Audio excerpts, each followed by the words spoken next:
Saudara-saudara, ini adalah sekali lagi kita memikirkan tentang 10 hukum, dan kita membaca sekali lagi dari kitab Keluaran pasal yang ke-20.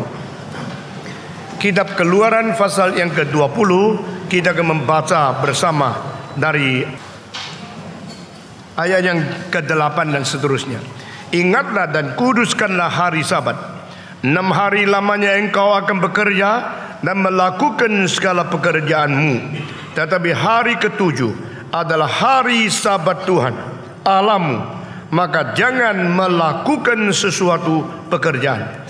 Engkau atau anakmu laki-laki, atau anakmu perempuan, atau hambamu laki-laki, atau hambamu perempuan, atau hewanmu, atau orang asing yang di tempat kediamanmu.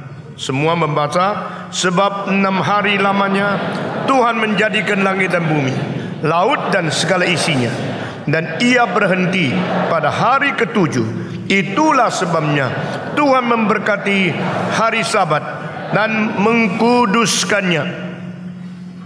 Sebab 6 hari Tuhan menjadikan langit, bumi, laut dan segala isinya, dan dia berhenti pada hari ke-7. Itulah sebabnya Tuhan memberkati hari Sabat dan mengkuduskannya.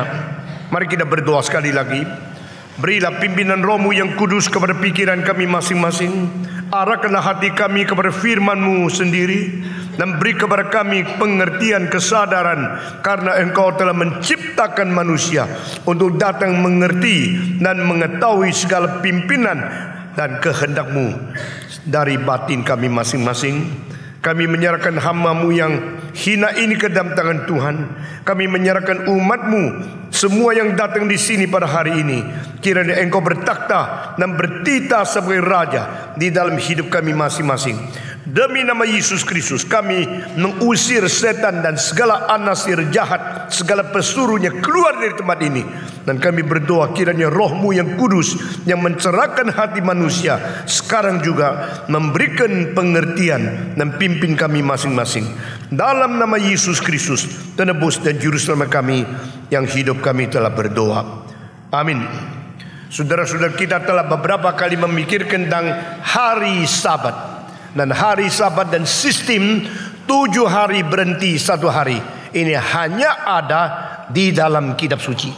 Mulai dari perjanjian lama sampai perjanjian baru, mulai dari orang Yahudi sampai orang Kristen, ini telah menjadi salah satu pengaruh di dalam seluruh dunia yang paling besar, khususnya di dalam mengatur cara kerja dan istirahat dari umat manusia. Sejarah telah membuktikan masyarakat yang kerja 6 hari dan berhenti 1 hari adalah masyarakat yang paling maju. Masyarakat yang bekerja 6 hari dan berhenti 1 hari adalah masyarakat yang paling sehat. Masyarakat yang bekerja 6 hari dan berhenti 1 hari adalah masyarakat yang paling efisien di dalam pekerjaan, di dalam pengaturan seluruhnya, karena ini ditetapkan oleh Sang Pencipta sendiri. Tuhan yang menentukan, Tuhan yang mengatur, dan Tuhan yang memerintahkan engkau kerja dan beristirahat dengan sistem seperti ini. Itulah sebab barang siapa yang berusaha atau coba-coba merubah sistem ini akan mendatangkan kecelakaan bagi diri sendiri. Kita telah memberikan 2 contoh minggu lalu pada waktu French Revolution. Di dalam revolusi Prancis, orang-orang Prancis yang sangat brutal, yang kira manusia harus menjadi pusat seluruh dunia, antroposentris. Mereka mengatakan kita tidak perlu kerja 6 hari baru berhenti 1 hari, kita akan kerja 4 hari berhenti 1 hari. Menikmati kebanyakan menikmati lebih banyak akan hak manusia dan keadaan kebebasan manusia. Akibatnya adalah berantakan, dan manusia rasa jenuh sekali hidup, karena setiap minggu dibentuk hanya 5 hari, mengakibatkan sirkulasi itu melawan dalil yang ditetapkan oleh Tuhan. Dan hasil pekerjaan jadi tidak karuan. Akhirnya mereka harus kembali menjalankan apa yang ditetapkan oleh Alkitab. Saudara-saudara, banyak masyarakat sekarang sudah tidak percaya Tuhan. Banyak orang sudah menganut ateisme atau mereka menganggap humanisme yang menjadi satu-satunya pilihan di dalam pembentukan masyarakat. Tapi saudara-saudara, orang-orang Kristen khususnya Reform, kita jangan lupa sola scriptura, hanya kembali kepada firman, hanya kembali kepada Tuhan, baru engkau mendapatkan sejahtera, perdamaian dan peristirahatan jiwamu yang sangat stabil, tenang dan bersifat kekal. Manusia baru menjadi sesuatu makhluk yang berhenti sungguh-sungguh kalau dia kembali kepada Tuhan. Saudara-saudara sekalian, itu sebab pada waktu zaman tahun 1935-an, maka Uni Soviet di bawah seorang diktator yang bernama Joseph Stalin, dia berusaha merubah 1 minggu menjadi 10 hari. Lalu memaksa semua orang harus kerja 9 hari, baru boleh berhenti 1 hari. Akhirnya seluruh masyarakat menjadi berantakan dan produksi menjadi kurang dan mutu daripada industri menjadi rusak. Saudara-saudara, orang bekerja mati-matian sampai hari ke-6, mereka sudah tidak kuat lagi untuk menyambung kepada hari ke-7, ke-8, ke-9, baru berhenti 1 hari. Maka seluruh masyarakat menjadi kacau. Akhirnya orang komunis pun harus takluk kepada Tuhan, kembali bertobat untuk menjadikan 1 minggu 7 hari. Saudara-saudara, apakah artinya kita yang berani melawan Sang Pencipta? Apakah keberanian kita yang berani merubah perintah yang ditetapkan oleh Tuhan? Silakan. Tuhan tidak takut kau mencoba-coba melawan Dia. Yang rugi pasti bukan Tuhan, yang rugi adalah manusia. Manusia yang tidak tahu diri selalu menganggap saya ini segala sesuatu objek saya. Saya adalah separuh daripada dunia. Semua kalian itu hanya yang bukan saya. Yang bukan saya relatif dengan yang saya. Saya ini menjadi orang paling penting di dunia. Kamu semua diperalat. Dan yang paling kurang ajar, memperalat Tuhan sebagai objek. Søren Abi Kierkegaard mengatakan, Allah bukan satu topik yang dikuliahkan di dalam kelas filsafat. Allah bukan satu objek yang didiskusikan. Allah bukan satu bayang-bayangan yang diimajinasikan manusia. Allah adalah satu objek yang terbesar di mana engkau harus berbakti, berlutut, menyembah dan memuliakan Dia. Kalimat ini telah merubah banyak konsep orang. Karena pada waktu itu melalui pengaruh daripada gerakan pencerahan atau disebut Enlightenment Movement dalam bahasa Jerman Aufklärung, maka saudara-saudara, di bawah pengaruh Aufklärung semua keliru. Dan manusia menganggap rasio itu Tuhan Allah. Cara berpikir itulah keunikan manusia, melampaui semua makhluk. Dan manusia boleh memikirkan segala sesuatu. Mereka kira Allah pun hanya satu topik yang dihasilkan oleh fungsi pikiran saja. Kierkegaard mengatakan tidak. God is an object of worship. Is not one subject in your topic, in your discussion, in your speculation, in your teaching, in your philosophy, or your classroom. Itu sebab berlutut di hadapan Dia. Dan Dia mengatakan orang berusaha membuktikan Allah ada dengan argumen ini, argumen itu. Itu penghinaan terhadap Allah. Saudara-saudara, Allah itu ada bukan karena kita berargumen. Allah ada bukan karena kita berdiskusi, kita berdebat, lalu kita membuat begitu banyak cara untuk membuktikan Dia Allah. Allah ada di sini. Engkau tidak mau berbakti kepada Dia, engkau tidak mau bersekutu dengan Dia, engkau tidak mau berkomunikasi dengan Dia. Engkau menganggap seperti Dia itu mati, atau Dia tuli, atau Dia buta, atau Dia sakit, atau Dia pasif. Lalu engkau mendiskusikan tentang Dia ada atau tidak. Itu kurang ajar. Itu adalah penghinaan terbesar kepada Allah. Søren Abi Kierkegaard berusaha dan berhasil menghentikan semua orang-orang di dalam natural theology yang berusaha membuktikan Allah ada, karena mereka pintar berdebat, karena mereka berargumen, karena mereka berlogika yang kuat. What is that? That's nothing. Saudara-saudara, Reform theology 400 tahun sebelum dunia ini mengerti bagaimana mentiadakan natural theology sudah melawan terlebih dahulu. Saudara-saudara berada di dalam berkat besar dari Tuhan, mengerti reform theology, tapi engkau tidak mengerti berapa penting dan berapa besar, berapa pengaruh reform theology ke dalam sejarah. Sebelum Kant mengatakan aku menolak semua argumen pada abad 18. Sebelum Kierkegaard mengatakan aku lawan semua segala argumen pada abad 19. Sebelum Bertrand Russell mengatakan aku melawan segala argumen di dalam membuktikan Allah pada abad ke-20. 200 tahun sebelum Kant, abad ke-16, Calvin mengatakan tidak perlu natural theology. Reform theology begitu indah, begitu besar. Engkau rasa kita belum ada sasaran? Kita belum capai apa-apa? Kita sudah mencapai apa yang tidak mungkin dicapai oleh orang dunia atau orang-orang filsafat, orang-orang logika yang tidak mengenal kitab suci. Dan mengerti kitab suci bukan seperti setiap pendeta mendirikan gereja sembarangan lalu mereka khotbah seenaknya hanya untuk menyenangkan manusia.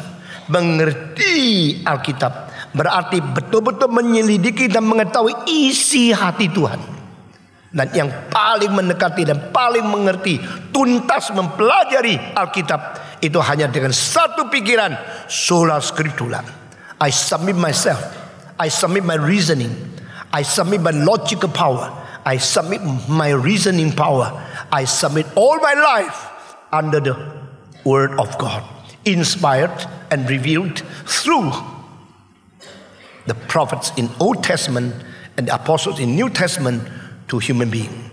Dengan demikian maka kita menemukan sesuatu pengertian kebenaran yang sejati. Saudara-saudara sekalian, dan kita melihat bahwa Kierkegaard masih kurang satu step yang saya akan katakan. God is not an object of worship. He is a subjectivity of the truth to receive and to command you in worship. Allah bukan satu objek daripada persembahan kita, bakti kita. Allah ada subjektivitas dari kebenaran yang berada di oknum, the subjectivity of the truth in person to manage, to receive, and to order our worship. Di dalam satu kebaktian berbakti, pendeta itu hanya sesuatu alat. Saudara-saudara, di dalam satu kebaktian, Allah yang sedang mengawasi, menikmati, dan sedang berrelasi dengan kita dengan inisiatif Dia. Itu sebab satu kebaktian yang ada hadirnya wibawa dan otoritas Allah itu begitu indah adanya. Saudara-saudara, kalau sampai tidak ada hamba Tuhan yang cukup, maka gereja Reform Injil akan terus berkembang. Karena firman yang khotbahkan dalam setiap kebaktian mempunyai tanda itu. Sehingga hanya rekaman saja mempunyai wibawa yang cukup besar untuk menangkap pikiran manusia, untuk membawa manusia kembali kepada Tuhan. Itu sebab kita tidak gentar kalau ada orang merasa dia terlalu penting atau dia rasa tidak mau bantu. Padahal gerakan ini bukan dibantu oleh manusia. Gerakan ini diatur oleh Tuhan dan manusia diberi kesempatan untuk berbagian dalam pelayanan. Kalau orang tidak menghargai, Tuhan bilang oke, saya akan jalankan sendiri. Saudara-saudara, dengan demikian Tuhan itu menjadi subjek. Tuhan yang menjadi Tuhan. Tuhan menjadi Tuhan. Tuhan berinisiatif. Tuhan kreatif. Dan Tuhan sendiri menjadi subjek. Kita hanya menjadi objek di dalam relasi dan komunikasi antara manusia dengan Tuhan Allah. Kita bersyukur kepada Tuhan. Maka pada waktu Musa yang menjadi pemimpin daripada 2 juta manusia berdiri di hadapan Tuhan, dia beritahu dia hanya objek yang menerima perintah dari Tuhan saja. Dan Tuhan berkata, aku mengatur kamu, aku mengatur umatku. Setiap minggu saudara kerjalah 6 hari dan berhenti 1 hari. Perhentian itu bukan untuk kita membanggakan kita sudah menjalankan hari Minggu. Di dalam khotbah-khotbah yang lalu saya mengatakan, apakah yang menjadi penting di dalam ayat ini, di dalam perintah ini, itu perhentiannya atau harinya? Kalau harinya, mengapa Paulus berkata, aku khawatir, takut bagi mereka yang memelihara hari-hari. Berarti hari itu bukan menjadi utama. Kalau hari itu menjadi utama, mengapa Tuhan berkata melalui Nabi Yesaya, aku benci pada hari Sabatmu. Buat apa Tuhan mesti benci hari Sabat? Kalau hari Sabat ditentukan oleh Tuhan dan Tuhan mengkuduskan hari itu, lalu orang Israel memeliharakan hari-hari Sabat, Tuhan mengatakan, aku benci akan hari Sabatmu, aku benci akan korbanmu. Engkau memberikan persembahan kepadaku, tapi aku tidak menerima, aku benci. Kenapa? Sifat-sifat kontradiktoris di dalam fenomena semacam demikian selalu mengandung paradoks. Dan iman Kristen bukan iman yang mengikuti hurufiah, iman yang ikuti akan setiap kata-kata lalu mati di dalamnya. Paulus memberikan pelepasan kepada kita dengan mengatakan harafiah mematikan, tapi makna rohani sebenarnya itu yang menghidupkan. Sehingga saudara-saudara, jangan membuat patung, jangan menyembah. Di dalam kedua kalimat ini ada kontradiksi. Karena Tuhan mengatakan jangan membuat patung, Tuhan mengatakan bikinlah patung daripada malaikat kerubium, taruh di atas peti perjanjian. Kalau demikian Tuhan kontradik sendiri. Di sini ada hal yang primer itu apa, yang sekunder itu apa, yang mutlak itu apa, yang relatif itu apa. Kalau kita tidak menangkap paradoks yang tersimpan di dalam fenomena yang kelihatan seperti konflik, kita akan mengikat diri semua orang Farisi. Orang Farisi makin belajar perjanjian lama, makin melawan Yesus. Mereka makin mengerti Alkitab, makin menjadi musuh Tuhan Allah. Makin beragama, makin lebih jahat dari orang ateis. Karena apa? Karena terikat oleh harafiah. Nah, setiap perintah, setiap kalimat Tuhan itu kelihatan kalau ada kontradiksinya. Kita harus menemukan sebenarnya yang Tuhan mau itu apa. Jadi Tuhan mau engkau jangan menyembah berhala. Nah, menyembah berhala mempunyai satu pencakupan skop yang jauh lebih besar daripada hanya mempunyai patung-patung kayu atau tanah atau lukisan yang kelihatan. Karena engkau mungkin menjadikan pacarmu berhala, mungkin menjadikan hobimu berhala, mungkin menjadikan sesuatu rumahmu atau hartamu berhala, mungkin menjadikan emosi alamu kedua yang melawan Allah pertama. Sehingga kalau orang mengkoreksi engkau marah, engkau bukan bertobat, bukan mengaku dosa, tapi engkau membela diri. Karena your emotion becomes your God. Itu berhala. Kalau engkau mengerti akan makna sesungguhnya, engkau terlepas daripada ikatan-ikatan agama. Saudara-saudara, membaca kitab suci dan jatuh ke dalam jerat agama sehingga tidak mengerti makna sesungguhnya yang dipimpin Roh Kudus untuk menghidup kerohanian kita, itu lebih bahaya dari mereka yang tidak pernah membaca Alkitab. Nah, ini yang tidak dikhotbahkan banyak di gereja lain. Saudara-saudara, orang reform mungkin jatuh menjadi orang Farisi kalau dia terikat oleh kalimat-kalimat harafiah dan tidak mengerti sesungguhnya artinya itu apa. Saudara-saudara sekalian, kita melihat selalu derajat agama dan derajat keselamatan itu berbeda. Sehingga kalau orang sudah menganggap dia sudah begitu mengerti Alkitab secara harafiah, dia jatuh ke level agama. Jatuh ke level agama tidak mengerti makna sesungguhnya, dia tidak mungkin lepas. Dan di situ dia akan mengikat diri dan mengkuburkan diri sehingga matilah rohaninya, dan dia tidak mungkin mendapatkan kebebasan yang sejati. Yang membebaskan kita itu kebenaran. Yang membebaskan kita bukan huruf-huruf. Yang membebaskan kita adalah kebenaran, dan Allah adalah kebenaran. Kristus mengatakan akulah kebenaran. Roh itu adalah kebenaran. Maka roh adalah kebenaran dicantum dengan dua istilah, the spirit of the truth and the spirit is truth. The spirit of the truth itu berkali-kali, mulai dari kalimat dari Yesus Kristus. The spirit of truth will be sent to you. Dan di dalam 1 Yohanes, Rasul Yohanes mengatakan langsung, dan di seluruh kitab suci hanya satu kali, 1 Yohanes pasal 5, Holy Spirit is truth. Saudara-saudara, kalau pengertian kebenaran dipimpin Roh Kudus itu menjadikan kita hidup di dalam satu wilayah, melalui keselamatan penebusan yang membebaskan, maka kita tidak jatuh ke dalam satu ikatan agama. Mengapakah orang beragama lebih berani berdosa dari mereka yang tidak beragama? Karena dia kira dia sudah ada agama. Demi nama Allah, dosa diperbuat lebih berani dengan orang yang mengatakan Allah memihak saya. In the name of God, manusia bisa lebih jahat dari mereka yang belum benar Allah. Saudara-saudara, saya tidak berani menghina orang ateis, karena mungkin dan mereka banyak orang lebih baik dari orang di dalam gereja. Tetapi apakah berarti ateis sudah beres? Tidak. Mereka belum kenal Tuhan. Pada satu hari kalau mereka betul-betul mengenal Tuhan, mungkin mereka loncat rohaninya jauh lebih baik dari orang Kristen. Saya tidak berani menghina perampok, pelacur, tidak berani. Karena mungkin mereka kalau satu hari sadar dengan kebenaran di atas agama, mereka langsung lebih baik dari orang yang berada di dalam gereja.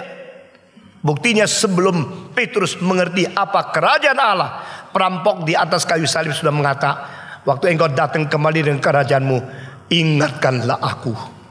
Saudara-saudara, itu pengertian sejati.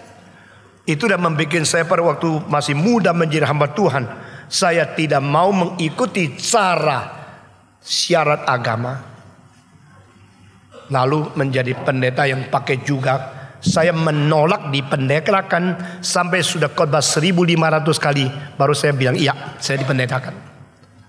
Orang kira wah ini kurang syarat, dia mesti tunggu begitu lama baru boleh menjadi pendeta. Enggak, saya dari dulu dia banyak pendeta itu pendeta-pendetaan, cuma pakai jubah modelnya begitu saja. Tapi pengertian firman Tuhan itu yang penting sekali. Maka di dalam setiap perintah itu saya lihat ada taraf dua. Satu taraf itu yang mengerti harafiannya, satu taraf yang mengerti makna sesungguhnya. Kalau tidak mencapai makna sesungguhnya, menjadi ikatan. Kalau hanya menjadi ikatan, akhirnya menjadi orang Farisi. Menjadi orang Farisi makin menganggap diri mengerti Alkitab, makin jauh daripada makna Tuhan. Makin beragama, makin melawan Yesus Kristus. Tuhan Yesus itu dikirim setelah perjanjian lengkap diberikan. Sesudah itu interpretatornya datang sendiri. Kalau saya sekarang memberikan sejilid buku yang dalam artinya kepada engkau, engkau spekulasi, engkau imajinasi, engkau pikir sendiri, engkau tafsir sendiri dengan hermeneutika daripada segala macam aliran selesai. Lalu saya kirim sekretarisku yang mengerti. Karena waktu saya dikte dia tulis buku itu, dia sudah diskusi sama saya setiap kalimat. Dia datang memberi penjelasan. Engkau mestinya mengatakan, nah sekarang interpretor yang asli sudah datang, yang dikirim oleh sang pengarang buku. Saya mau tanya, apa artinya ini? Kenapa ayat ini seperti ini? Saudara-saudara, tetapi pada waktu dia menjelaskan, lu salah. Itu tadi interpretasi ayat itu salah, kalimat itu salah. You berani berkata saya salah, saya bunuh kamu. Nah itu orang Yahudi. Orang Yahudi menerima Kristus yang datang memberikan pengertian asli tentang Taurat, justru menganggap dia melawan tafsiran orang Yahudi. Ini kurang ajar, harus dibunuh. Maka Richard Niebuhr mengatakan di antara dua alternatif, you want to keep the tradition of Jewish culture? If you want to do it, you should kill Jesus. If you want to preserve the teaching of Jesus, you commit suicide of your culture. Jadi orang Yahudi kalau tidak membunuh Yesus, akhirnya Yesus dan eksistensi Yesus akan membunuh akan kebudayaan Yahudi. Itu sebab tidak bisa berdiri dua-dua, hanya bisa satu. Daripada saya dibunuh oleh kamu, lebih baik saya bunuh kamu dulu. Nah Yesus mengatakan kalimat dengan paling sederhana dan jelas sekali. Simply because I tell you the truth, that is the reason you want to kill me. Hanya karena aku memberikan kebenaran kepadamu, itulah sebab engkau mau membunuh aku.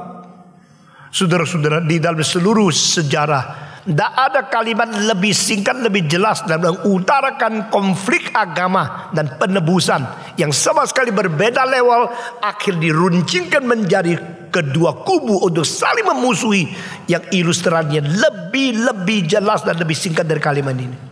Simply I tell you the truth, that is the reason you want to kill me. Saudara-saudara, di dalam masyarakat yang sudah berkebudayaan darah daging dengan segala kepalsuan, kemunafikan, dan dengan segala kejahatan, dengan egoisme dan dengan korupsi, seorang yang jujur masuk ke dalam organisasi apapun, dia akan dimusuhi. Karena mayoritas sudah korupsi, kamu bersih. Yang bersih akan menjadi penonjolan yang menunjukkan kerusakan korupsi. Orang-orang koruptor akan membunuh kamu supaya mereka boleh meneruskan korupsinya. Mengerti maksud saya? Di situ agama menjadi salah satu kejahatan paling besar. Saudara-saudara, jangan terlalu heran kalau ada orang begitu melawan agama. Karena memang agama telah memproduksikan hal yang paling jahat. Sekarang di dalam zaman kita berada di abad ke-21 permulaan ini, di dunia yang paling berani membunuh orang itu adalah orang agama. Agama bisa menjadi begini karena apa? Salah mengerti, tidak mengetahui apa yang menjadi makna sesungguhnya daripada catatan-catatan di dalam kitab, tapi hanya menerima sesuatu yang luar. Saudara-saudara sekalian, orang Yahudi adalah bangsa satu-satunya yang dikaruniakan perjanjian lama. Orang Yahudi adalah satu-satunya bangsa yang menerima wahyu khusus sejak kejadian sampai Kristus datang ke dalam dunia. Lalu mereka telah menerima firman kudus itu. Sikap mereka apa? Mereka baru sadar diri tidak kudus, baru sadar diri tidak baik, baru sadar diri tidak adil. Nah, ini tiga istilah: keadilan, kekudusan, kebajikan. Ini tiga hal adalah diterima daripada pengertian Taurat setinggi-tinggi mungkin. Setelah engkau mengerti Taurat itu apa, engkau baru tahu, wah Tuhan begitu suci, begitu adil dan begitu baik. Kalau mengerti Tuhan begitu suci, begitu adil dan begitu baik, akibat seharusnya adalah baru saya tahu saya begitu tidak suci, begitu tidak baik, begitu tidak adil. Lalu setelah pengertian itu tiba, apa yang menjadi reaksinya? Saya berlutut minta pengampunan Tuhan. Saya menjadi rendah hati. Dan saya mulai hari ini tidak berani lagi membanggakan diri, tidak berani lagi mentinggikan diri, karena saya sadar saya tidak beres. Saya terlalu jauh dari target Tuhan. Saya terlalu jauh daripada mutu yang diminta oleh Tuhan. Saya terlalu jauh dibanding dengan sifat Tuhanku yang suci, yang adil dan yang baik. Apakah orang Yahudi telah mencapai ini? Setelah mengerti Taurat, setelah mengerti firman Tuhan, mereka menjadi bangsa yang paling rendah hati? Tidak, justru terbalik. Mereka menjadi bangsa yang paling sombong. Kita adalah manusia yang mendapatkan firman Allah. Kita adalah manusia yang dikirim nabi. Dan tidak ada bangsa lain seperti ini. Itu bangsa kafir. Itu bangsa, itu semua bukan manusia. Cuma Yahudi manusia saja. Saya mau tanya, apakah ini tujuan Taurat diberikan? Jawab. Jawab. Apakah ini Taurat diberikan untuk mencapai tujuan seperti ini? Tidak. Mengapa Tuhan memberikan Taurat? Supaya orang Israel mewakili seluruh umat manusia sadari kalau manusia berdosa. Lalu mereka dengan rendah hati minta kekuatan kepada Tuhan untuk membawa orang dosa kenal Taurat, kenal Tuhan. Itu sebab bukan hanya Yahudi perlu diselamatkan. Orang di kota Niniwi perlu diselamatkan. Dan Tuhan berkata, Yunus pergi. Yunus bilang, tidak. Orang kafir tidak layak menerima firman. Orang kafir tidak perlu diinjili. Tuhan bilang, bagaimana? Saya tidak mau jalankan kehendakmu. Saya mau pergi ke Tarsis. Saya mau berjalan sendiri. Tuhan bilang, sekarang saya garap kamu. Setelah dibuang di laut, Tuhan telan dengan ikan, lalu keluarkan dia di tanah, di pantai. Lalu berkata, mau pergi enggak? Mau. Inilah cara Tuhan menggarap. Barang siapa merasa diri sudah ada, tapi sebelumnya belum ada, lalu menjadi sombong karena dia rasa dia ada, Tuhan garap. Nah, ini dalam perjanjian lama itu tidak banyak kasus seperti ini. Mengapa Rahab diselamatkan? Mengapa Rut diselamatkan? Mengapa Nineve dikabarkan Injil? Karena Tuhan bukan hanya satu bangsa yang mengerti. Tuhan mau dunia ini akhirnya semua mendapatkan keselamatan melalui penginjilan. Tapi mereka tidak ngerti. Mereka sombong, mereka membanggakan diri. Lalu Tuhan mengatakan, oke, itukah cara engkau mengerti Tauratku? Itukah cara engkau mengerti perjanjian lamaku? Sekarang saya kirim Yesus yang asli berkata kepadamu sesungguhnya itu arti apa. Di dalam Torah mengatakan jangan membunuh. Jangan membunuh. Nanti di dalam ayat selanjutnya kita akan masuk ke dalam itu perintah ke 5, 6, 7, 8, 9, 10. Tetapi Yesus mengatakan arti sesungguhnya jangan membunuh adalah tidak boleh benci orang lain.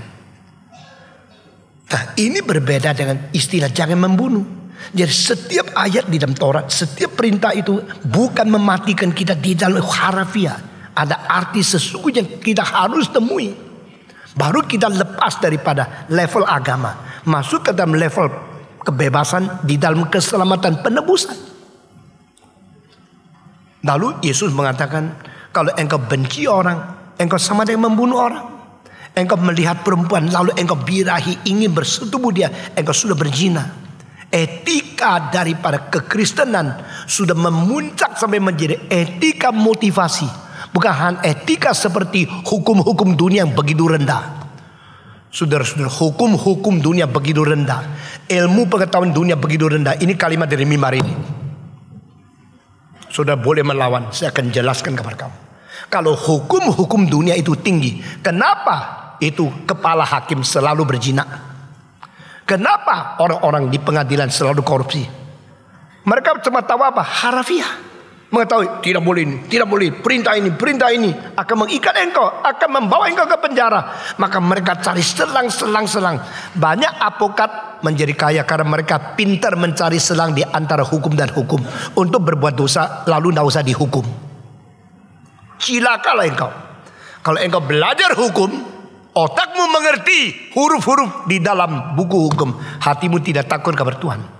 Engkau rendah sekali. Ilmu pengetahuan yang mengakibatkan manusia melawan Tuhan itu rendah sekali. Karena manusia kira diri sudah tahu. Tuhan mengatakan engkau tidak tahu. Mengenai epistemologi, Paulus mengatakan satu ayat yang tidak pernah dilampaui oleh siapapun. Barang siapa menganggap dia sudah tahu, menurut apa yang seharusnya dia tahu, dia masih belum tahu. Waduh, saya kaget luar biasa. Saya mengajar filsafat hampir 40 tahun. Nah, saya mengetahui apa itu epistemologi. The study of the nature, the principle, the source, and the consequence of knowing. That is called epistemology. And how to know that you know. That is knowledge of the knowledge. To know what you know. That is the supra knowledge of the knowledge itself. Engkau mengetahui. Bagaimana engkau tahu? Kau tahu.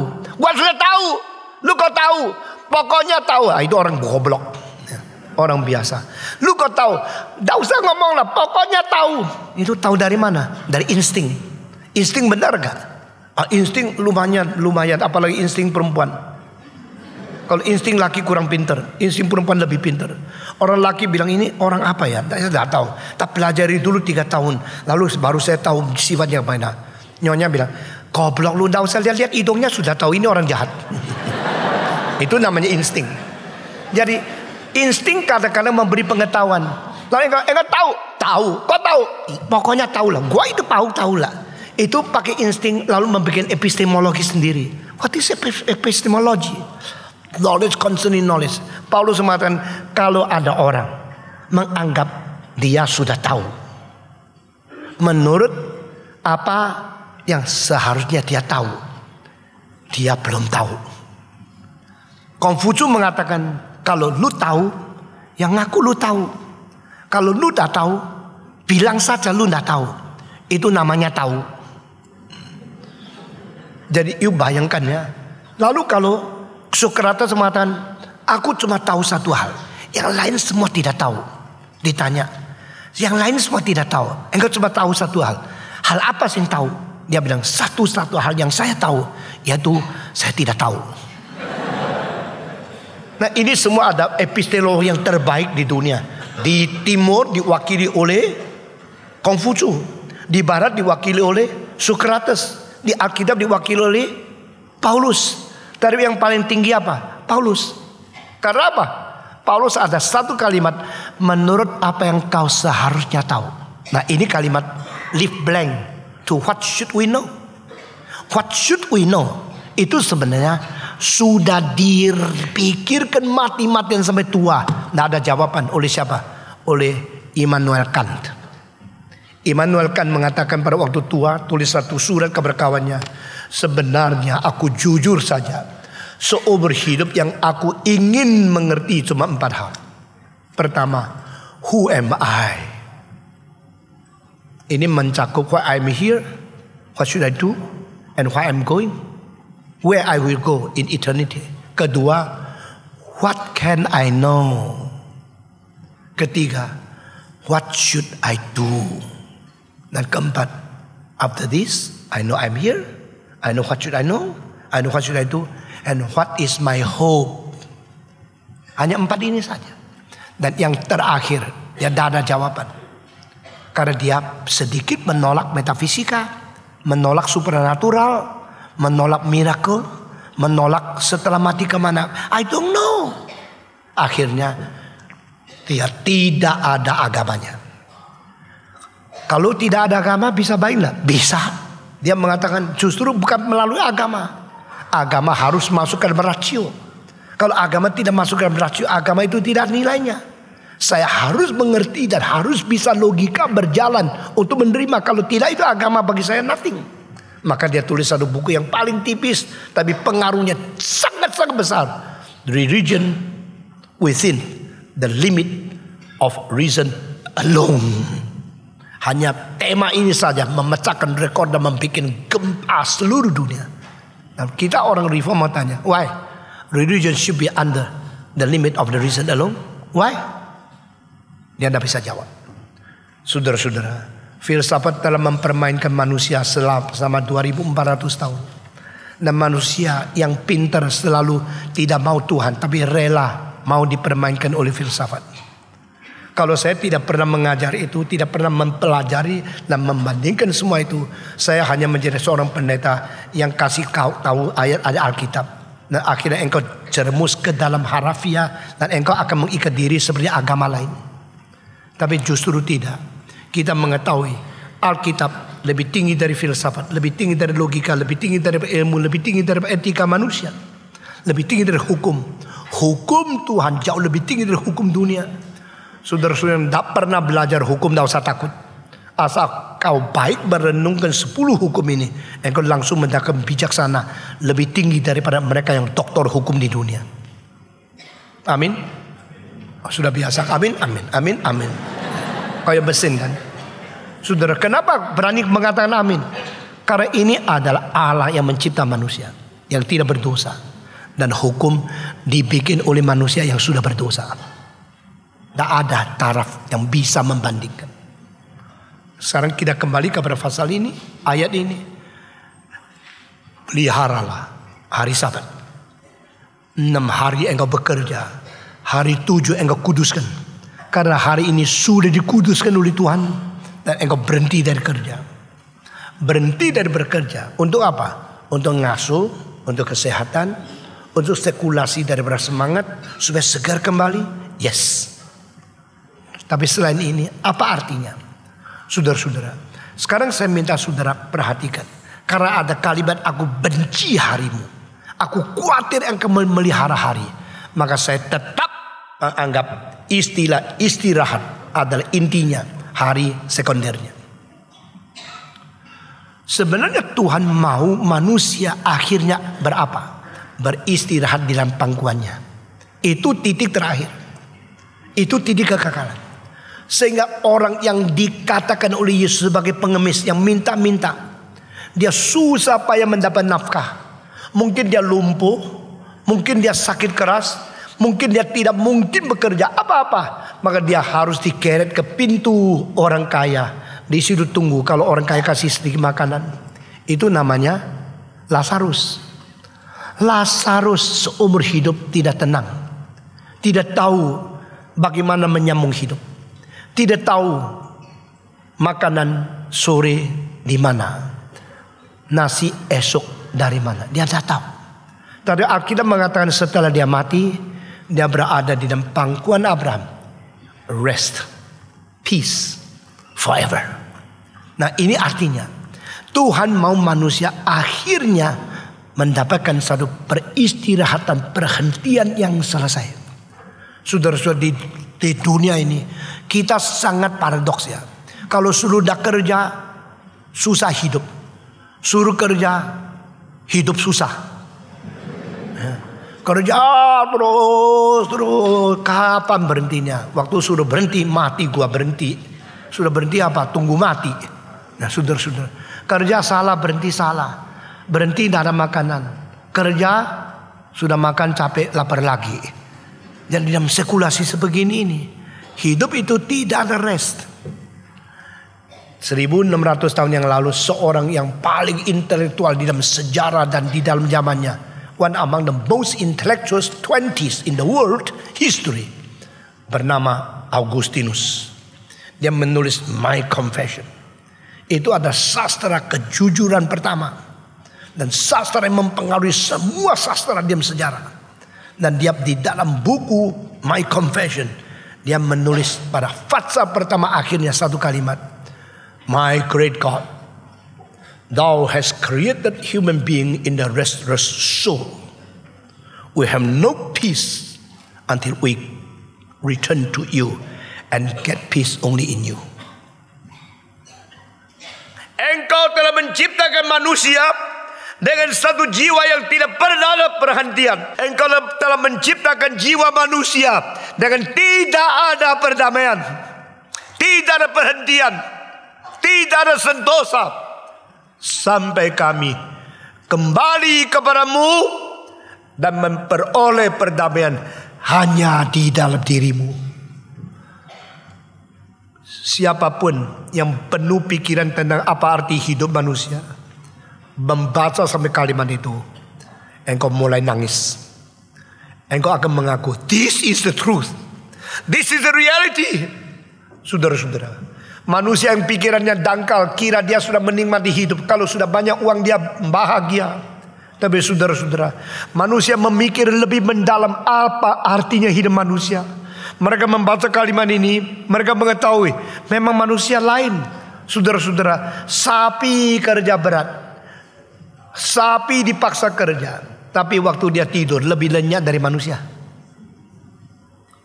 Manusia sudah dapat apa yang dia inginkan, malamnya tidur tetap tidak enak, karena dia mau memikirkan lagi, memikir lebih lagi. Engkau ada 1 juta minta 100 juta, ada 100 juta minta 100 miliar, ada 100 miliar mengharapkan 100 triliun, ada 100 triliun mengharapkan seluruh dunia. Seperti engkau yang harus kayak orang lain, kasih sedikit sudah cukup, dia tidak usah banyak-banyak. Kalau saya tidak boleh cukup. Itu desire membuat you tidak pernah puas. Buddha mengatakan siksa dan penderitaan disebabkan oleh nafsu yang tak berhenti-berhenti, disebabkan oleh ketidakpuasan yang terus menerus.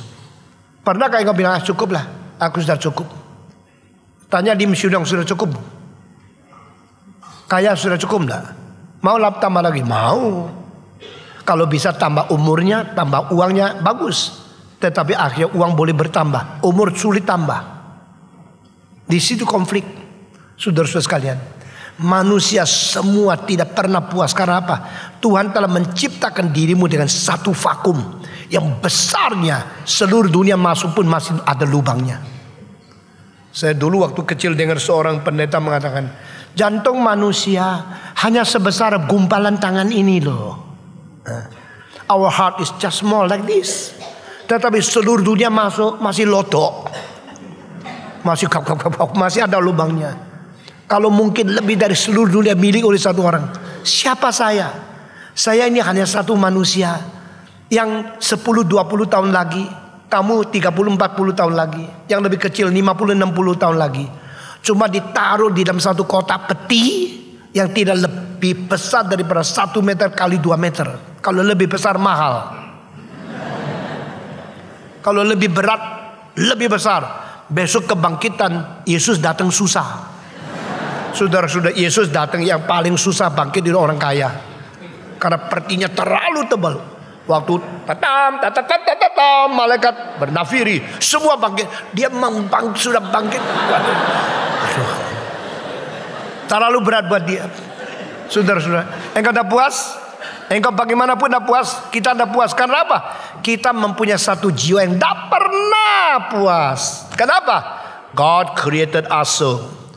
God, my great God, you have created us in the restless soul forever. No peace, no rest, no satisfaction until we return to you and get rest only in you. Saudara-saudara, yang menjadi orang kaya sekali, dia tak puas, mati. Sesudah mati di dalam neraka.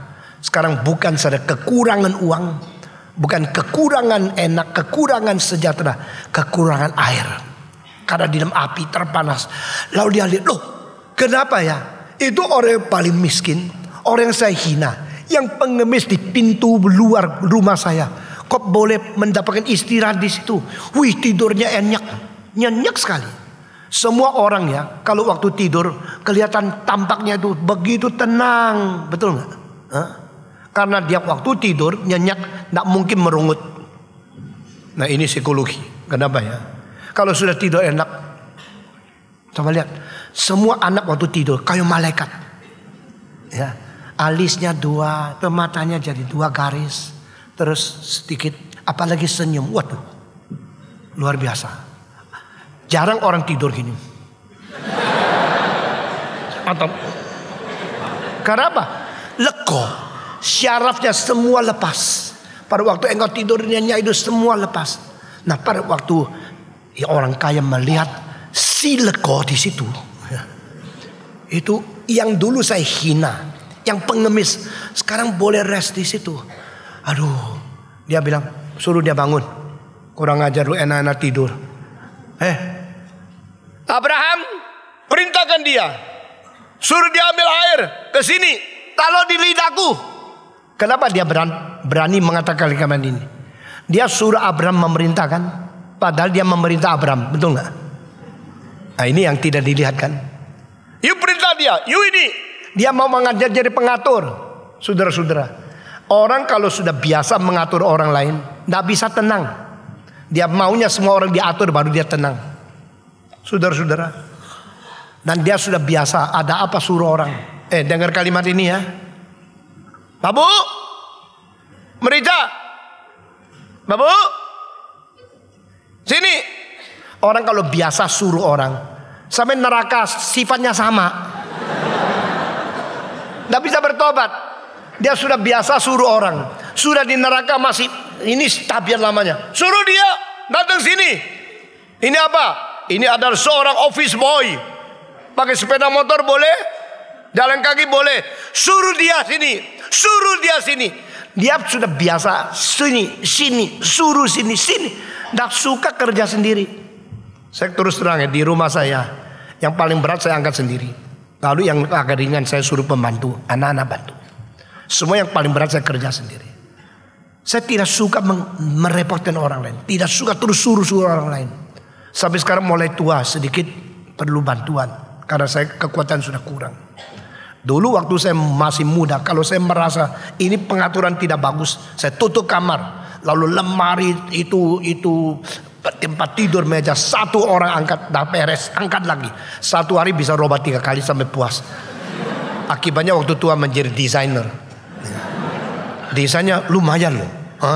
Ini taruh di mana, berapa besar? Saudara tahu biasanya aula yang didesain sederhana itu tempat penceramah ambil sepertiga tempat. Kalau ini aula, ini pendengar mulai di sini, penceramah di sini. Ini ada lowongan. Sepertiga bangunan diambil oleh satu orang. Saya punya desain tidak boleh.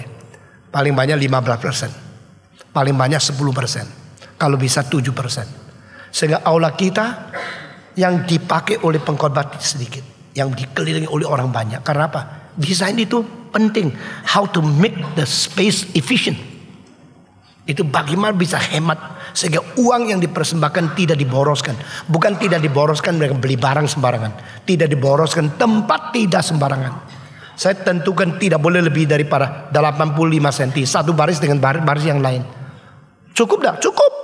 Mau bikin lebih besar gampang. Kalau mau boros bagaimana? kursi yang belakangnya tebal.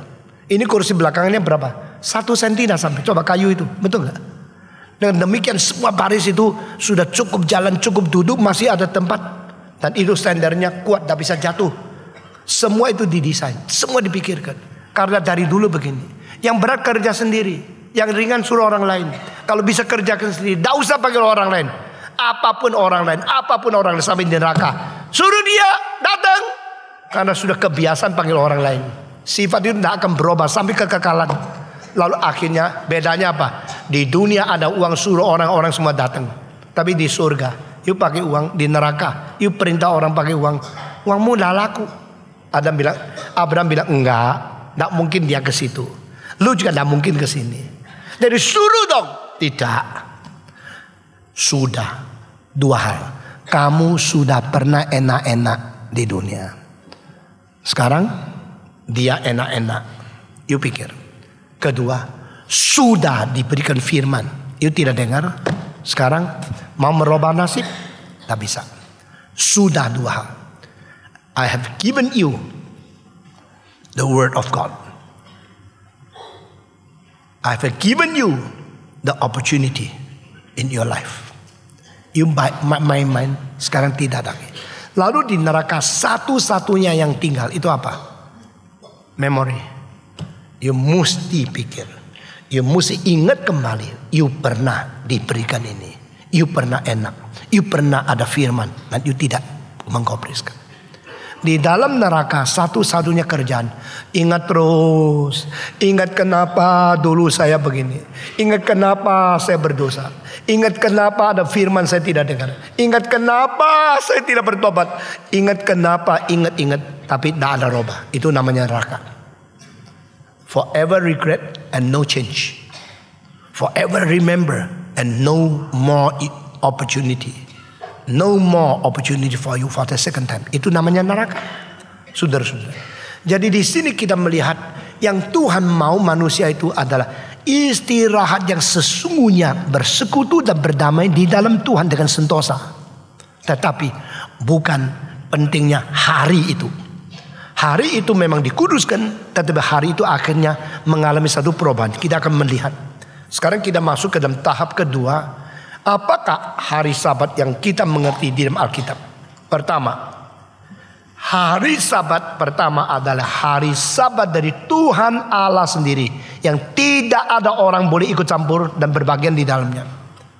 The Sabbath of God, who is the Creator. Setelah Allah menciptakan segala sesuatu, tidak ada orang ikut campur, tidak ada orang boleh mencipta, tidak ada malaikat berbagian. Allah sendiri, Allah Tritunggal mencipta. Setelah 6 hari semua jadi. Lalu hari ke-7 Allah istirahat. Saya sudah katakan 2 minggu yang lalu, ini tidak berarti Allah tidak bekerja. Kalau setelah mencipta segala sesuatu lalu dia tidak bekerja, Yesus tidak mengatakan my Father is doing his work until now and me so. Bapakku bekerja sampai hari ini, aku juga. Jadi Allah tidak berhenti kerja, tapi berhenti kerja ciptaan. Maka sebegitu selesai mencipta, berhenti pekerjaan ciptaan, langsung mulai pekerjaan penopangan.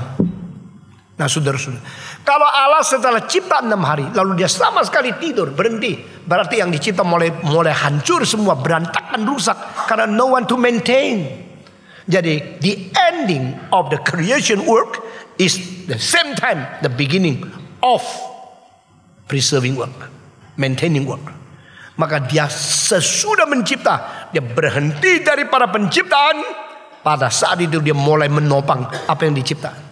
Nah ini pasti, karena tidak ada gap di antara dicipta lalu tidak ada menopang baru mulai penopangan. Tidak mungkin.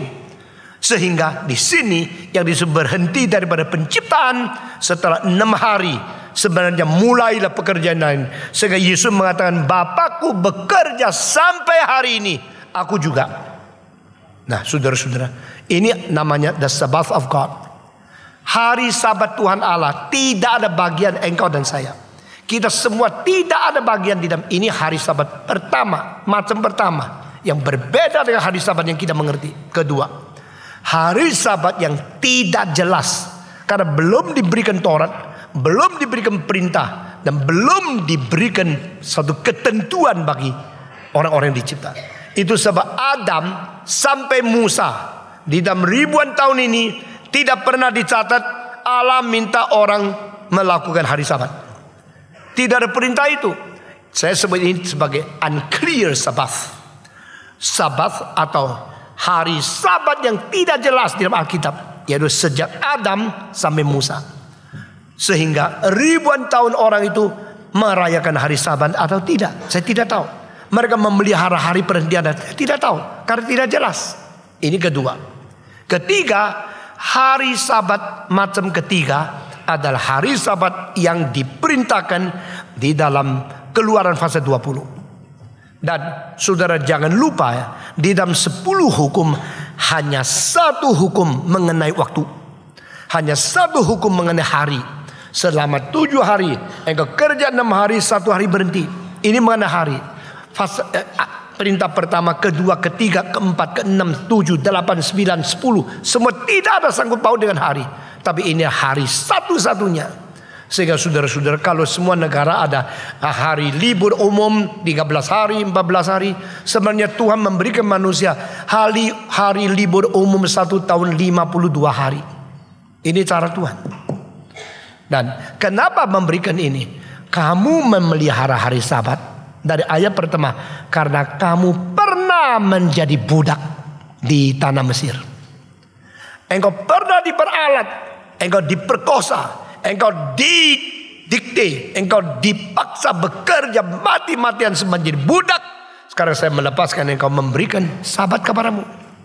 Jadi hari Sabat orang Israel ini adalah hari Sabat orang Israel karena mereka pernah menjadi budak di tanah Mesir.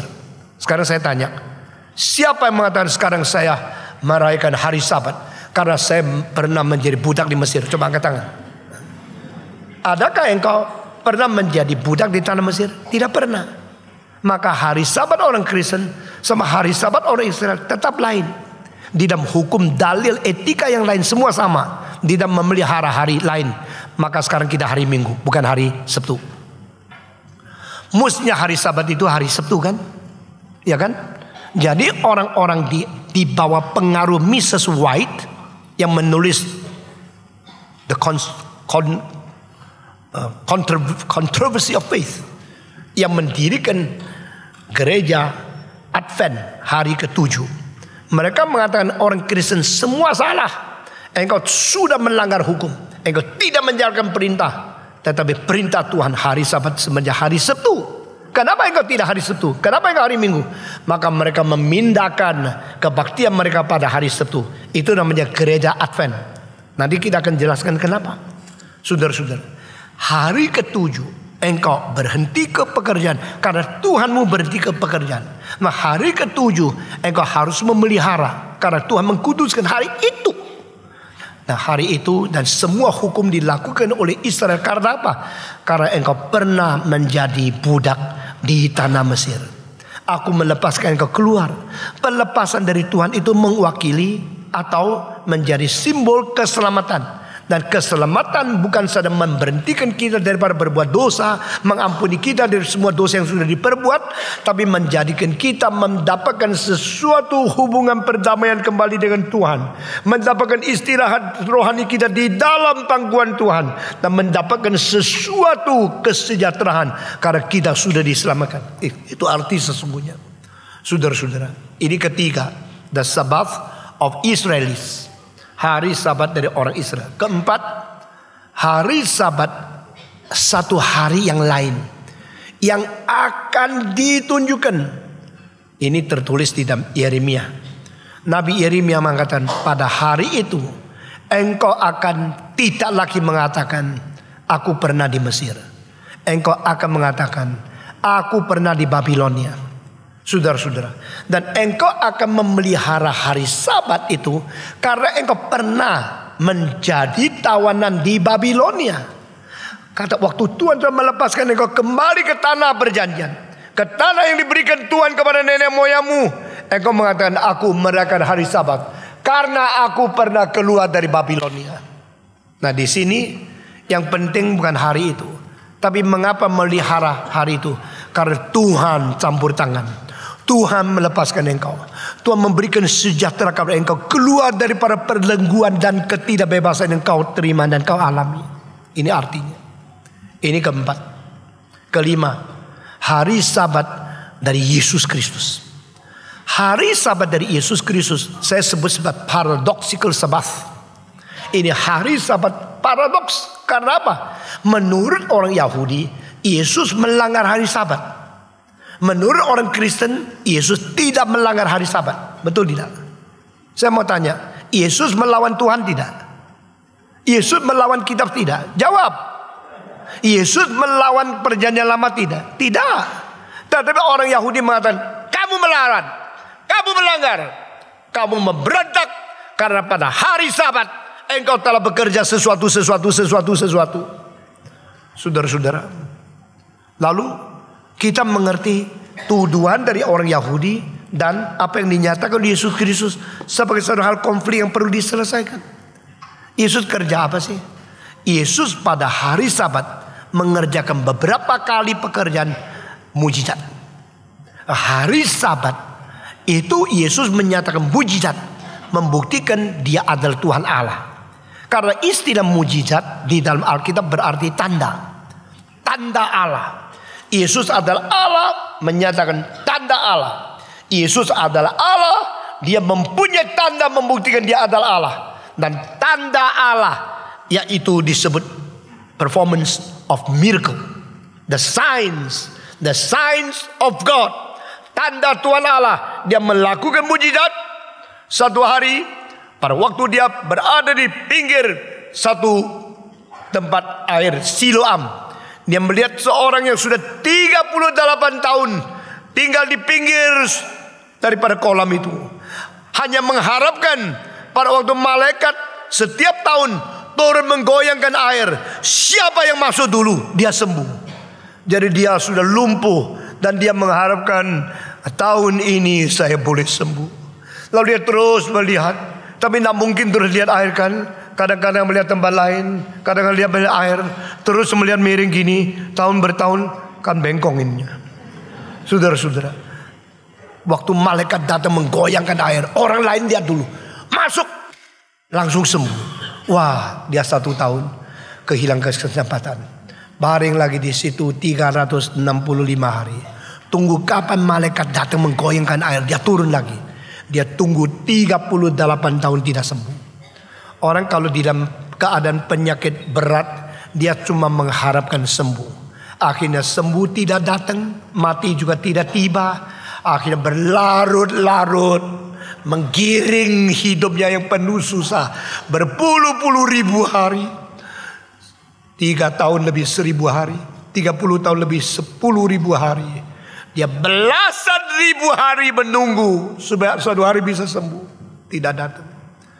Yesus mengatakan, bangkitlah engkau, berdiri, jalanlah.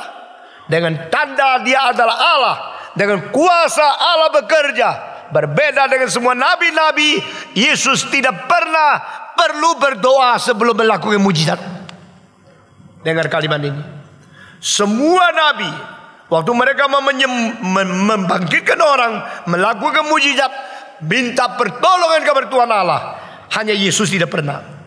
Di dalam Alkitab 2 orang nabi membangkitkan anak, satu Elias, satu Elisa.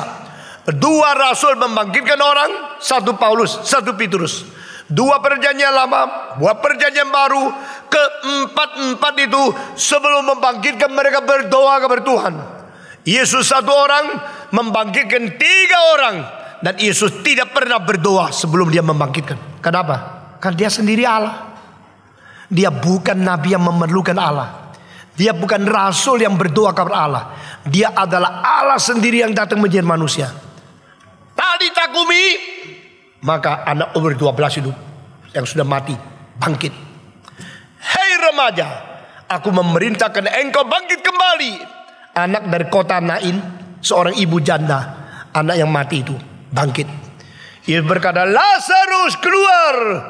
Orang mati itu keluar.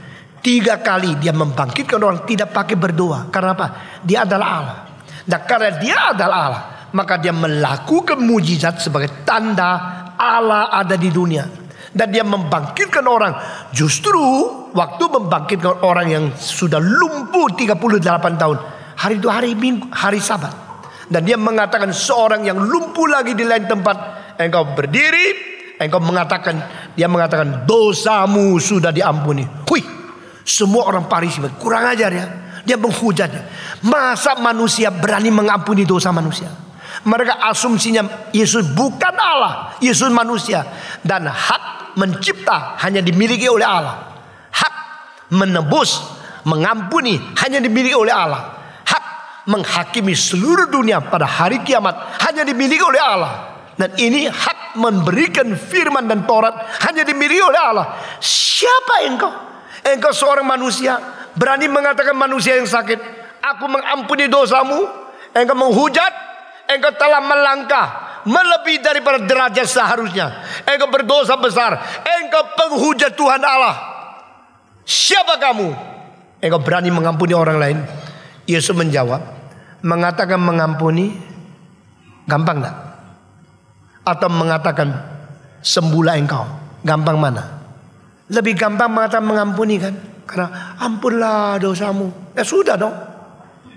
Ampun dah ampun kan, tidak ada orang tahu. Pokoknya aku sudah ngomong. Ampunilah dosamu. Sekarang diampunilah dosa. Gampang kan? Engkau tahu saya mengampuni dosa, engkau tidak setuju. Sekarang saya kasih tahu. Untuk membuktikan anak manusia mempunyai kuasa Allah, sekarang saya akan suruh dia bangkit.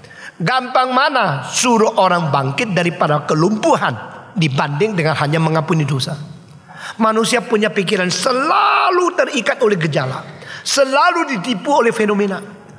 Tapi Yesus kira bilang, sekarang bangkit, ambil kasurmu, jalan.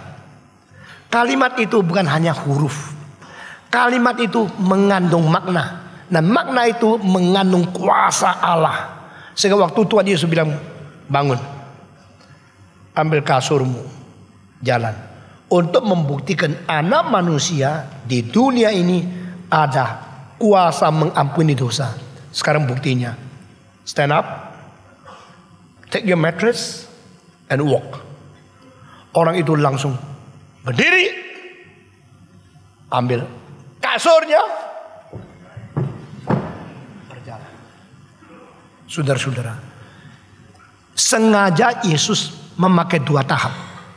Menyatakan Allah yang berhak mengampuni, tapi engkau tidak percaya. Sekarang tanda Allah membangkitkan orang, menghidupkan orang. Ini membangkitkan, membangunkan orang sakit lumpuh, dan dia jalan.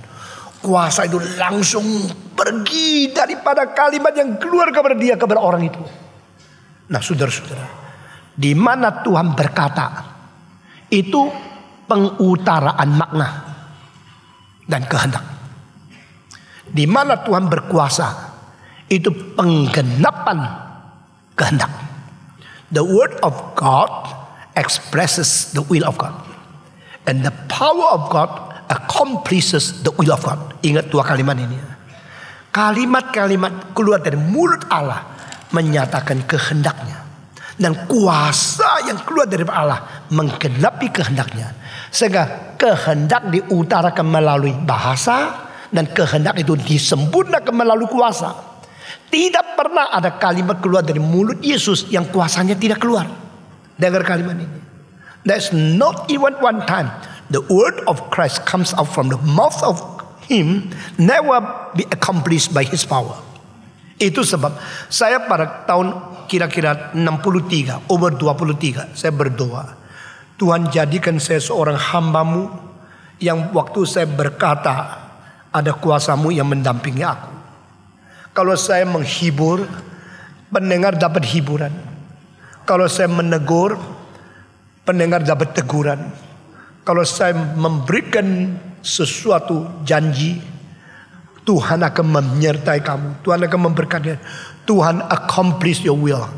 Jadikan saya seorang hamba Tuhan yang mulutnya tidak kosong, tidak peduli suara keras, suara kecil. Saya mau kalimat-kalimat keluar dari saya itu diberkati oleh Tuhan, sehingga kuasa itu mengikuti. Jadiku seorang hamba yang boleh mewakili Tuhan. Saudara-saudara, saya doa itu dengan serius di hadapan Tuhan. Karena saya melihat banyak khotbah yang disia-siakan. Banyak firman yang ngocehnya bagus tetapi tidak kuasa. Banyak teori-teori yang hanya bisa didengar untuk mendapatkan SKS, tapi tidak menjadi sesuatu kekuatan meluaskan kerajaan Tuhan Allah. Dan Tuhan dengar. Sekarang saya sudah tua. Saya tahu perkembangan gerakan reform lebih cepat daripada yang mampu kita kerjakan. Tetapi saya tidak takut. Kalau tempat-tempat tidak ada pendeta pergi, kita kirim kaset DVD. Lalu di situ pada waktu firman Tuhan disampaikan, kuasa ada di situ. Karena ini sudah menjadi satu bukti Tuhan menyertai. Tidak ada perkataan dari Tuhan yang tidak mengandung kuasa. Saudara-saudara, waktu Yesus Kristus di dunia ini, orang Farisi mengatakan, engkau melanggar hari Sabat. Yesus tidak mengatakan, enggak, aku tidak melanggar. Yesus diam. Yesus mengatakan satu prinsip. Manusia bukan dicipta untuk hari Sabat. Hari Sabat ditetapkan untuk manusia. Nah, inilah satu pengertian. Man is not for the day of Sabbath. The Sabbath day is established for man. Jadi manusia yang harus menikmati apa makna daripada hari Sabat. Manusia yang dibikin oleh Tuhan untuk mendapatkan peristirahatan. Maka bukan itu peristirahatan itu yang menjadi utama. Manusia yang boleh menikmati, menguasai, itu yang menjadi utama. Selain Tuhan itu penguasa dirimu, tidak boleh ada lain penguasamu. Selain Tuhan pengatur hidupmu, tidak boleh ada lain yang menjadi pencampur tangan mengatur seluruh hidupmu. Kita dicipta oleh Tuhan dan diberi daya cipta untuk menciptakan hal-hal yang lain. Kita diatur oleh Tuhan, diberi kekuatan untuk mengatur kita dan mengatur segala sesuatu. God is my master. I should be the master of my material, my belongings, my day, my life. Jadi aku menjadi tuan di atas segala sesuatu yang dipercayakan Tuhan kepada saya. Dan saya tidak diperbudak oleh uangku. Saya tidak diperbudak oleh peraturan apa. Tapi saya akan menjadi tuan untuk mengatur semua ini di bawah pengaturan Tuhan kepada saya. Saya takluk kepada Tuhan, lalu saya mentaklukkan dunia. Saya diatur oleh Tuhan, lalu saya mengatur segala sesuatu dimiliki oleh saya. Itu prinsip yang benar. Maka the Sabbath is established for man. Man is not for the Sabbath. Manusia bukan untuk hari Sabat. Manusia justru melalui hari Sabat mendapatkan kebebasan, bukan mendapatkan ikatan. Dan kalau ikatan Taurat itu adalah perintah dari Tuhan, itu adalah ikatan yang membebaskan, bukan mematikan. Itu sebab kau sudah menjadi budak di Mesir. Aku melepaskan engkau, sekarang memberikan Sabat kepada engkau. Di situ manusia lebih penting daripada harinya, bukan hari lebih penting dari manusia. Hari Sabat ditetapkan bagi manusia, bukan manusia ditetapkan bagi hari Sabat. Kedua, Yesus mengatakan, Anak manusia adalah Tuhan dari hari Sabat. Nah, ini kalimat yang paling penting. The Son of Man is the master of Sabbath. Aku anak manusia, aku adalah Tuhan dari hari Sabat. Jadi hari Sabat itu adalah yang kutetapkan. Dan kalau engkau tidak mengerti aku, bagaimana engkau mengerti hari Sabat? Engkau melanggar hari Sabat. Ini menurut harafiah. Yesus bilang tidak. Di antara kamu ada siapa yang hari Sabat sapimu kecemplung ke dalam air. Nah, engkau bilang, sapi sabar. Karena hari Sabat 24 jam kemudian saya akan kembali menolong engkau. Dia pasti mati di situ. Adakah kamu yang sapinya jatuh ke dalam got, jatuh ke dalam jurang, engkau karena hari Sabat biarkan dia di situ? Bukan engkau menolong. Jadi hari Sabat yang boleh kita kerjakan dan menolong orang lain, kita kerjakan. Hari Sabat yang kita bisa memuliakan Tuhan, kita muliakan. Hari Sabat kita kerjakan sesuai menurut kehendak Tuhan, kita kerjakan. Tapi hari Sabat jangan membelenggu kita, akhirnya menjadikan kita tidak mengerti mengutamakan Tuhan. Hanya egois dan hanya profit diri yang diutamakan. Itu tidak boleh. Yesus punya hari Sabat. Paradoxical Sabbath. Karena menurut orang Yahudi, dia tidak merayakan hari Sabat. Tetapi Alkitab mengatakan, dia Tuhan daripada hari Sabat. Dan hari Sabat untuk manusia. Ini kelima. Keenam, hari Sabat keenam di Alkitab ada hari Sabat yang sudah dialihkan kepada hari Minggu. Loh, kok ada pengalihan ini? Di mana ayatnya? Aku sekarang merubah hari Sabat menjadi hari Minggu. Tidak ada kalimat itu. Itu sebab tuduhan dari Mrs. White bahwa orang Katolik di bawah Paus telah merubah hari Sabtu menjadi hari Minggu. Inilah sesuatu pelanggaran dan satu perlawanan kepada Tuhan Allah. Kita orang Advent tidak boleh pergi ke gereja hari Minggu, tapi mesti hari Sabtu. Nah, saudara-saudara, seorang reform yang sudah meninggal pernah menjadi profesor di Calvin Seminary di Amerika. Dia menulis satu buku namanya Four Major Cults. Namanya adalah Profesor Hoekema. Ini salah satu buku untuk mengerti 4 bidat yang besar dari Amerika. 4 dari Amerika. Amerika ada bebas agama, juga bebas bidat. Akhirnya Saksi Yehova, Mormon, Christian Science, sama Adventisme. 4 yang besar bidat ini berasal dari Amerika. Dan di dalam buku itu Hoekema berusaha bukan memfitnah, tapi mencari pengertian dari first source. Dia berkoresponden dengan semua pemimpin daripada orang Advent, orang Mormon, orang Saksi Yehova, dan orang-orang Christian Science. Akan mendapatkan pengertian mereka dari mana pendapat ini dapat. Dan ini koresponden mengakibatkan begitu banyak data yang dia kumpulkan. Lalu dia menjadi yang berada di dalam buku itu. Dan dia akhirnya memberikan satu konklusi. Mrs. White mengatakan Paus Katolik merubah hari Sabtu menjadi hari Minggu. Kalimat ini belum pernah dipertanggungjawabkan. Paus yang mana? Pada tahun apa? Di dalam perintah dikrit yang mana? Tidak pernah. Jadi itu satu laporan yang menipu secara tidak sadar. Karena menurut pikiran dia, ini pasti benar. Sama sekali tidak ada data. Apakah Katolik pernah mengganti Sabtu menjadi Minggu? Kalau pernah, cari dan telusuri di dalam sejarah. Paus yang mana? Tahun apa? Dengan surat diskrit yang mana pernah merubah hari Sabtu menjadi hari Minggu? Tidak pernah ada. Maka Hoekema mengatakan bahwa si Mrs. White adalah membuat sesuatu tidak sadar tipuan sendiri kepada seluruh dunia.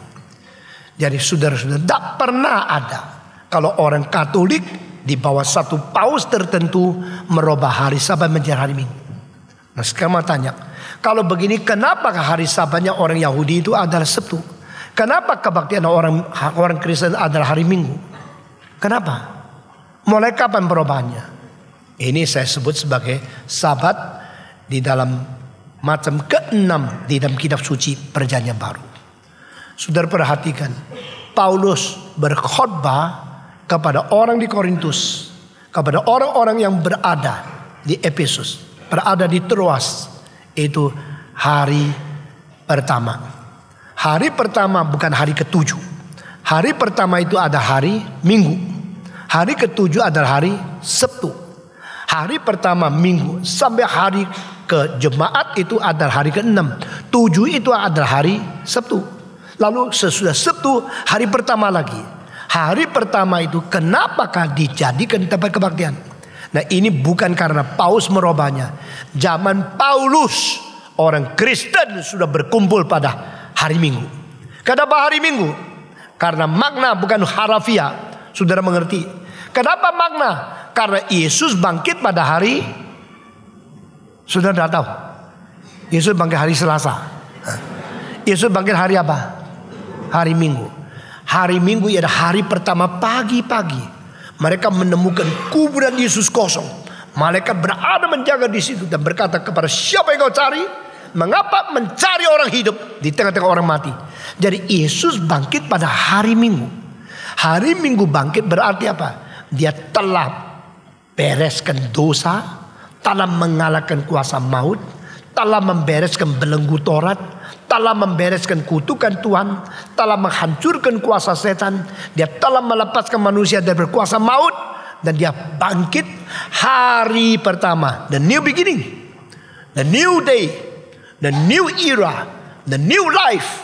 Hari pertama adalah hari kebangkitan Kristus. Hari pertama adalah hari sesuatu fase yang baru, satu era yang baru. Karena dosa sudah dilenyapkan kuasanya, karena kuasa gelap sudah diusir, setan sudah dikalahkan, dan hukuman kutukan sudah ditanggung.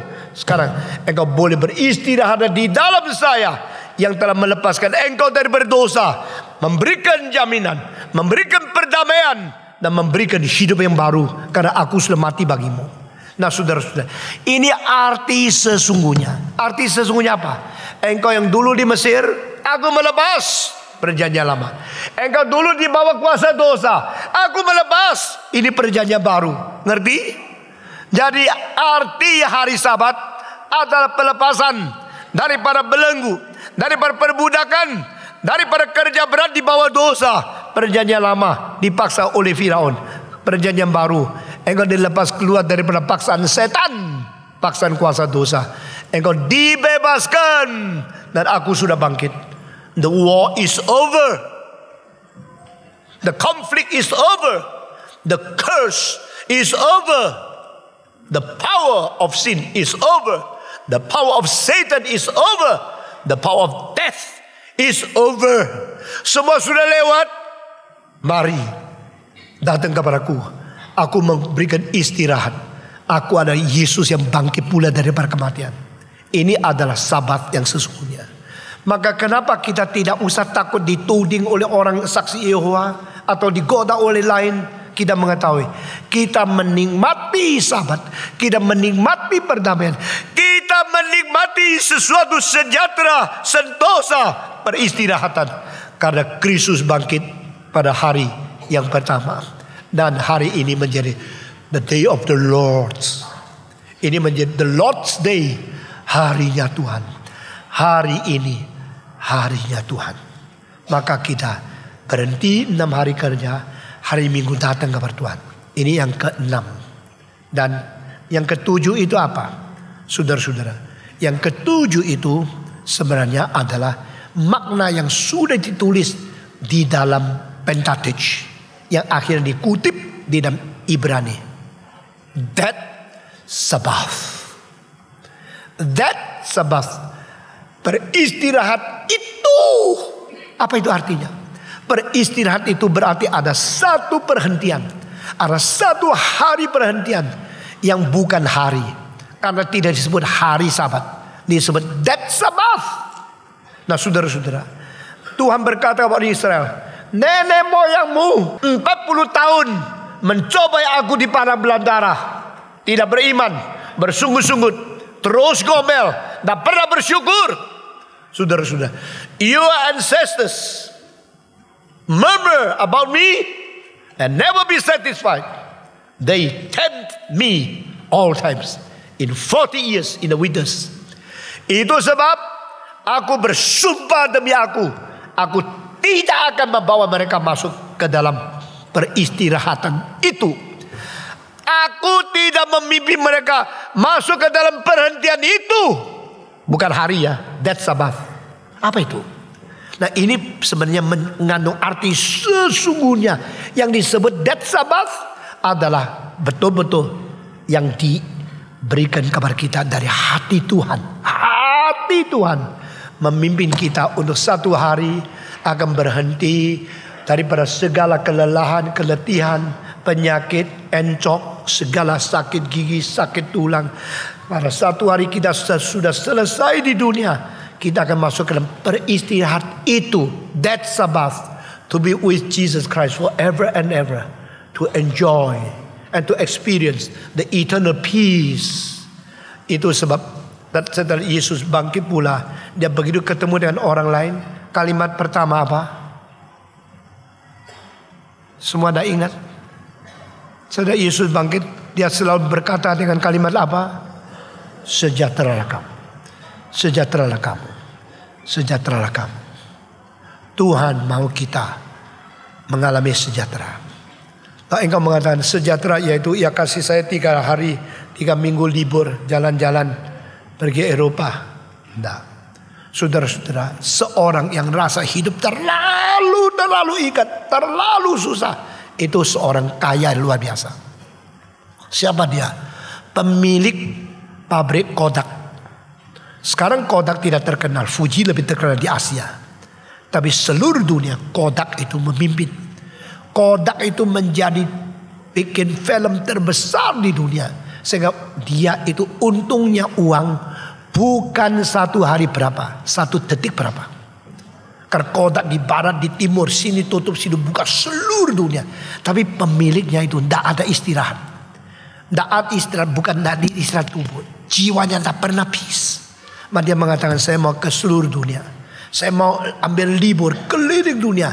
Dia naik kapal yang paling mewah, paling mahal. Keliling dunia dari Amerika terus sampai Amerika Latin, terus ke Pasifik, sampai ke Asia, lalu pergi Afrika, pulang lagi ke Eropa, balik ke Amerika.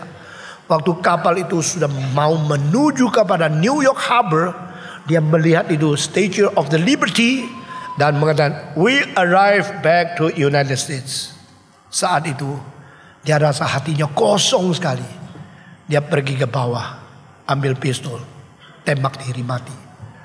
Aku sudah libur, aku sudah tenang, aku sudah keliling dunia untuk mendapatkan peristirahatan. Tidak ada. Sekarang kembali lagi. Dia kaya luar biasa. Dia multi-bilioner. Tapi dia rasa hidup tidak berarti. Ambil pistol, dar, tembak. Suara itu menggetarkan orang. Semua lihat. Sudah pulang ke rumah, semua senang-senang. Oh, pulang, sudah keliling dunia. Kenapa suara pistol? Dicari. Yang mati adalah yang bunuh diri dalam kamar yang paling mewah seluruh kapal. Karena apa? No peace. Dibandingkan dengan dia, saya berkata kepada saudara, saya lebih capek dari siapapun. Hari ini habis khotbah, engkau pergi jalan-jalan, saya khotbah lagi. Engkau pulang rumah, saya naik tempat, sore khotbah sampai malam. Dari besok khotbah lagi, terus khotbah. Saya lebih capek dari siapapun. Tapi saya berani berkata, I'm more peaceful than you. Hati saya penuh dengan sejahtera. Kesulitan apa datang, saya tenang. Saya dimarahin, tenang. Difitnah, tenang. Itu that Sabbath. Tuhan berjanji, I will give my people that Sabbath. Tapi syaratnya, jangan seperti nenek moyangmu. Ngomel, sungut-sungut, dah habis-habis untuk melawan saya. Kalau engkau sifatnya selalu negatif, selalu tidak puas, you will never get that peace. I'm not giving you that peace to you. Aku akan memimpin umatmu masuk ke dalam Sabat itu. Kita bersyukur, kita akan menjadi manusia yang terus menikmati penyertaan dan Sabat yang sejati di dalam hati kita. Mari kita berdoa. Bapa di dalam surga, kami berterima kasih firman-Mu yang mengandung makna yang sangat dalam, yang lebih tinggi dari apapun di seluruh dunia, menjadi kekuatan bagi kami hidup untuk memuliakan nama-Mu, hidup untuk menikmati nama-Mu. Tuhan, seperti apa yang dikatakan di dalam Westminster Confession, apakah tujuan manusia hidup adalah untuk benar-benar memuliakan nama-Mu dan menikmati Tuhan. Ajarkan kami untuk menjadi manusia yang boleh menikmati Tuhan, menikmati penyertaan-Mu, menikmati janji-Mu, menikmati pengertian firman-Mu, menikmati pimpinan-Mu, menikmati perjalanan menuju ke surga yang kekal dan yang mulia.